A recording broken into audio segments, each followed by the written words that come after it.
Praise the Lord. இன்றைய நாளுக்குரிய வேத வசனம் சங்கீதம் 105 அதிகாரம் 19 வசனம். கர்த்தர் சொன்ன வார்த்தை நிறைவேறும் அளவும் அவருடைய வசனம் அவனை புடமிட்டது. அன்புக்குரியவர்களே, இந்த அருமையான காலை வேளையிலும் அருமைநாதர் இயேசு கிறிஸ்துவின் இனிய நாமத்தில் உங்களை வாழ்த்துகிறேன்.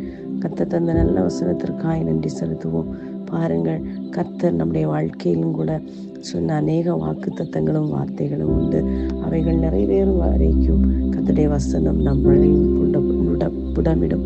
காரணம், ஒரு வெள்ளியும் பொன்னும் அது சுத்தமாக விளங்க வேண்டுமானால் அது தீயிலே இட்டு அது எவ்வளவு ஜொலிக்க வேண்டுமோ அத்தனை ஜொலிக்கும் வரைக்கும் அது தீயில் இட்டு புடமிடப்பட்டு அது வெளியே. அப்படியானால் அந்த பொன் அப்படியாய் விளங்குகிறது என்றால் நம்முடைய விசுவாசம் உறுதியாகும் வரைக்கும் நமக்கு சில காரியங்களை ஆண்டவர் அனுமதிப்பார்.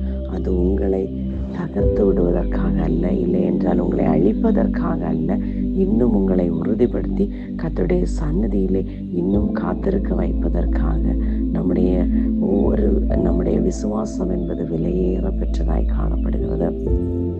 அதனாலே இந்த நாட்களிலே பாருங்கள், இந்த வசனத்திலும் கூட நாம் பார்க்கும்போது யோசேப்பாக இருக்கட்டும், தாவீதாக இருக்கட்டும், மோசேயாக இருக்கட்டும், ஆபிரகாமாக இருக்கட்டும், யாராக இருந்தாலும், யாக்கோபாக இருக்கட்டும், யாக்கோபு என்ற பெயர் மாற்றப்பட்டு இஸ்ரவேல் என்று மாற்றப்படுவதற்கு அவன் அதிக நேரம் கர்த்தருடைய சமூகத்திலே பாருங்கள் அவன் மனுஷரோடும் தேவனோடும் போராடி ஜெயித்தான் என்று சொல்லப்பட்டிருக்கிறது. பாருங்கள், அப்படியானால் இன்றைக்கு நாம் இந்த அழிந்து போகிற நான் மாயமானமான உலகத்திலே வாழ்ந்து கொண்டிருக்கும் போது நமக்கும் உங்களுக்கும் எனக்கும் எத்தனை பாடுகள் வரலாம்.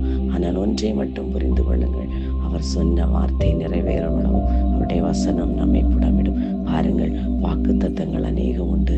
கர்த்தர் சொன்ன வாக்கு தத்தங்களுக்கு இடையில் உள்ள எந்த காரியத்தையுமே எங்கேயுமே சொல்லப்படவில்லை.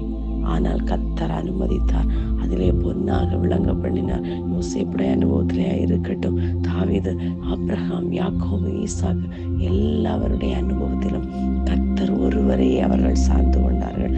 ஆகையால் சகல பொல்லாத வழிகளுக்கும் சகல விதமான போராட்டங்கள் நிறைந்த வாழ்க்கையை இருந்தாலும் பொன்னாக விளங்கினார்கள், வாக்கு தத்தத்தை சுதந்திரித்தார்கள். அதுபோல நானும் நீங்களும் இன்றைக்கு அழைக்கப்பட்டிருக்கிறோம். அது கர்த்தர் நம்மேல் வைத்த கிருபை. அதை உணர்ந்தவர்களாய் கர்த்தரை மாத்திரம் சார்ந்து கொள்வோம். கர்த்தர் தாமே உங்களை ஆசீர்வதிப்பாராக. ஆமென்.